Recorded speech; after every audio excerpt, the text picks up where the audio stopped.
फेरि पनि तपाईको समक्षमा लाइन्स एन्ड एंगलको कन्सेप्ट एक दुईवटा क्लियर गर्नको लागि म आएको छु। गएको भिडियोमा तपाईले सिक्नुभयो एंगल बाइसेक्टर अन्त त्यसको फर्मुलाहरु कसरी लेख्नु अनि कसरी त्यसको भ्यालु निकाल्नु त्यो तपाईले सिक्नुभयो र आज तपाईले सिक्नु हुनेछ लाइन बाइसेक्टर अनि त्यसको फर्मुलाहरु। हुन्छ म तपाईलाई सिकाउँदै छु। एउटा लाइन तान्दै छु म। एउटा लाइन म ड्रा गर्दै छु। बाइसेक्सन एन्ड ट्राइसेक्सन दुईटै कुरालाई यो तपाईको एउटा लाइन भइहाल्यो।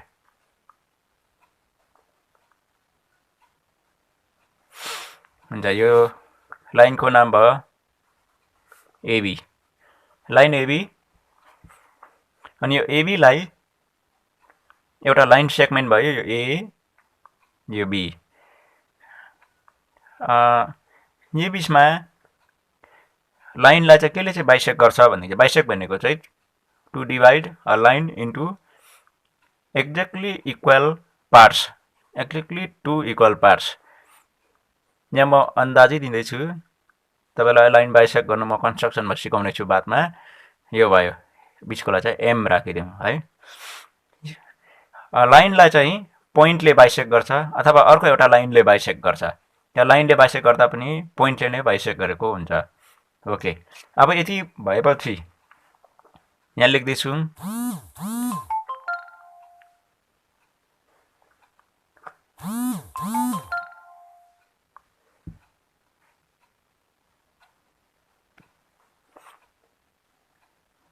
AB is a line segment. AB एउटा लाइन सेगमेन्ट भयो हैन। M is a midpoint.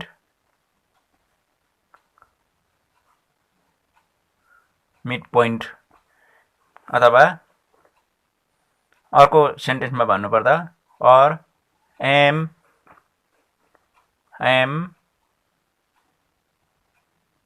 bisects line segment AB। यसमा के रिजल्ट आउँछ म तपाईलाई बताउँदै छु। अझै जति भ्याउँछ त्यति। जब M ले एउटा मिड पोइन्टले एउटा लाइन सेगमेन्टलाई डिवाइड गर्छ भने दुईटा लाइन सेगमेन्ट क्रिएट हुन्छ। त्यो चाहिँ के हुन्छ? टु लाइन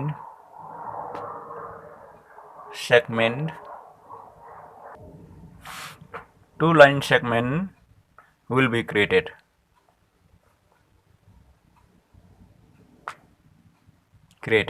अब यहाँनिर चाहिँ दुईटा लाइन सेगमेन्ट के हो भन्दाखेरि चाहिँ AM एन्ड MB। देख्नुभयो AM यो सेगमेन्ट हो, MB यो सेगमेन्ट हो हैन। यसलाई टक्कै डिवाइड गरेपछि अर्को कुरा के हुन्छ यहाँनिर भन्दाखेरि चाहिँ दुईटा लाइन सेगमेन्ट इक्वल हुन्छ। हामीले लेख्नु पर्यो AM इक्वल्स MB हो। देख्नुभयो यो पनि। अर्को कुरा के हुन्छ भन्दाखेरि चाहिँ भ्यालु अफ AM थर्डमा तपाईलाई बतादिउँ। AM equals to half of whole हो कि हैन भन्नुस् त। Half of whole segment. Whole सेगमेन्टमा छ तपाईको AB हो।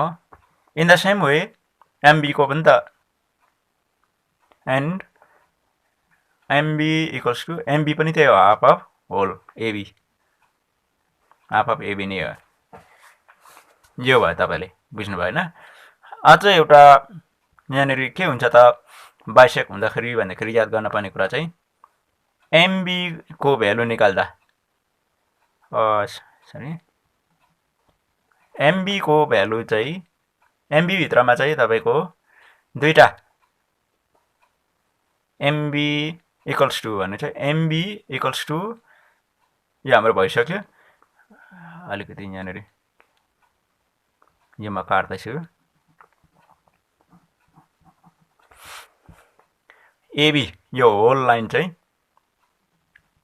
एबी इक्वल्स टु एबी भित्रमा दुईटा सेगमेन्ट छ, एउटा एएम प्लस अर्को चाहिँ एमबी हो, दुईटा छ, देख्नु हुँदैछ हैन।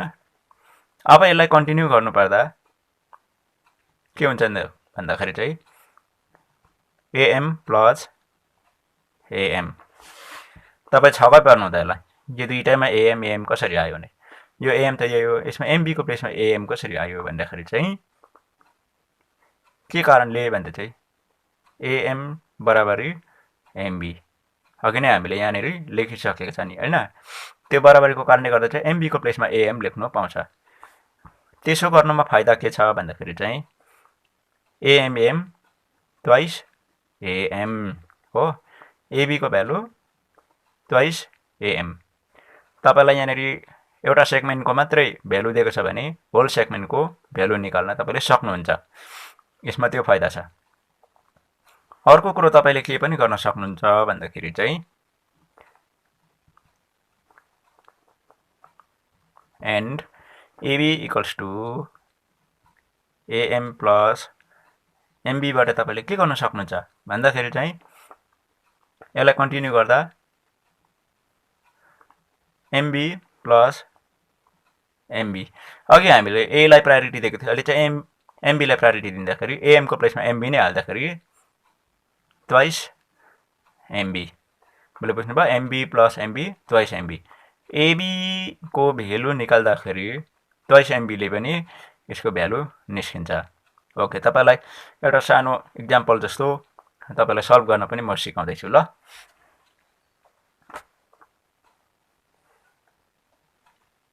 यहाँनिर छ तपाईको एउटा line segment,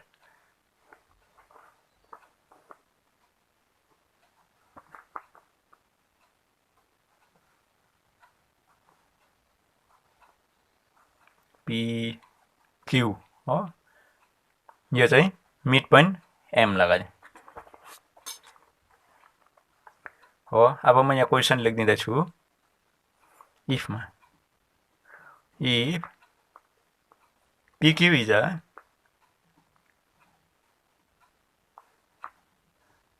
line segment in which M is midpoint of line segment, M चाहिँ midpoint of line segment। अब के गर्नु पर्यो, find find PQ if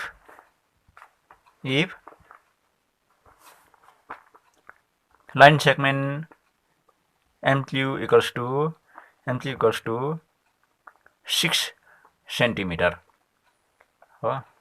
ल अब म सुरु गरेँ ल। अब इन्ट्रेस्टिङ कुरा छ यहाँनिर। अब यो इन्ट्रेस्टिङ चाहिँ मलाई मात्रै लागेर तपाईलाई पनि कतिको इन्ट्रेस्टिङ लाग्छ हैन। हामीले जहिले पनि यसरी लेख्न नसक्नु, जहिले पनि स्टार्ट गर्दा सल्युसन लेखौँ, दिएको भ्यालुलाई लेखौँ हैन। MQ इक्वल्स टु 6 सेन्टिमिटर, अर्को छ M इज मिड पोइन्ट हो, यो सबै गिवन दिएको छ।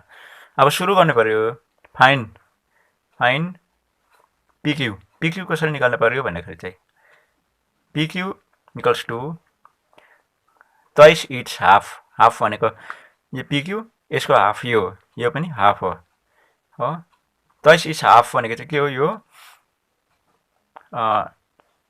हामीलाई के दिएको छ, MQ दिएको छ, MQ नै लगाइदिनु पर्यो, 1 अफ द हाफ हो MQ। अब कन्टिन्यू गरौँ, ट्वाइस MQ भनेको चाहिँ कति छ, MQ मा 6 सेन्टिमिटर छ, गर्दा ब्र्याकेट खोल्दा इन्टु हुन्छ, 2 6 जा 12 सेन्टिमिटर।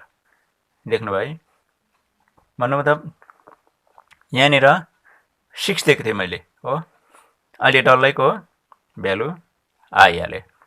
बुझ्नुभयो, यस्तो प्रकारले हामीले पार्ट्स दिएको छ भने होलको निकाल्न सक्छ, होलको दिएको छ भने पार्ट्स पनि तपाईले निकाल्न सक्नुहुनेछ।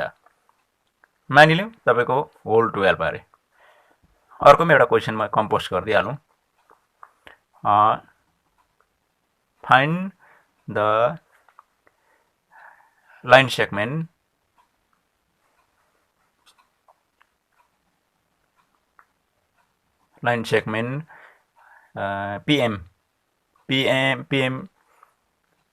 PM if PQ equals to 12 centimetre हो, 12 सेन्टिमिटर। र अब यहाँनिर तपाईलाई देखाइदिइहालौँ PM को भ्यालु, PM भनेको हाफ अफ द होल हो। त्यसले गर्दा PM equals to half of whole, whole चाहिँ कति छ PQ छ हो। अब कन्टिन्यू गरौँ। हाफ अफ होल भनेको चाहिँ हाफ इन्टु होलमा तपाईको 12 छ। यसले गर्दाखेरि 12 मा पनि 1 हुन्छ, 12 1 जा 12, 2 1 जा 2, 12 लाई 2 ले डिभाइड गर्दा अभियसली 6 आउँछ। त्यसरी तपाईलाई होल दिएको छ भने हाफ निकाल्न सक्नुहुन्छ। अघि 6 थियो, 6 आयो हाफ हैन। हाफ दिएको छ भने होल निकाल्न सक्नुहुन्छ, होल दिएको छ भने हाफ निकाल्न सक्नुहुन्छ। ओके, र आजको लेसनलाई पनि यही राखिन्छ। र त्योभन्दा अगाडि एक दुईवटा म तपाईलाई एउटा क्वेसन कम्पोज गरेर तपाईलाई प्र्याक्टिसको लागि तपाईलाई दिन चाहन्छु।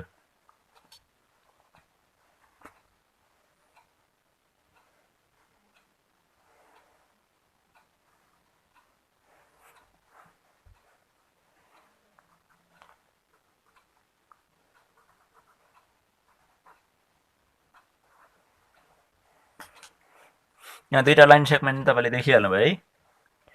MON छ। if O midpoint, O is midpoint and O is midpoint and ON equals to 12 centimeter,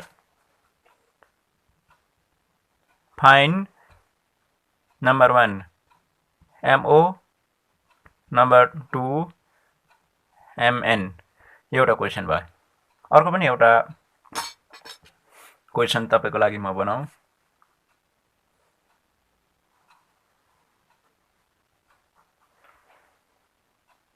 X Y यो M। if M is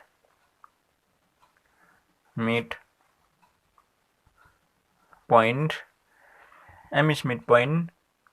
X Y equals to 100 centimeter, find XM and MY। Thank you so much. र यो दुईटा चाहिँ तपाईले माथिको video हेरेर तपाईले यो सल्भ गरेर सबमिट गर्नुहोस्। यो तपाईको प्र्याक्टिसको लागि हुन्छ। आजलाई यही राखौँ।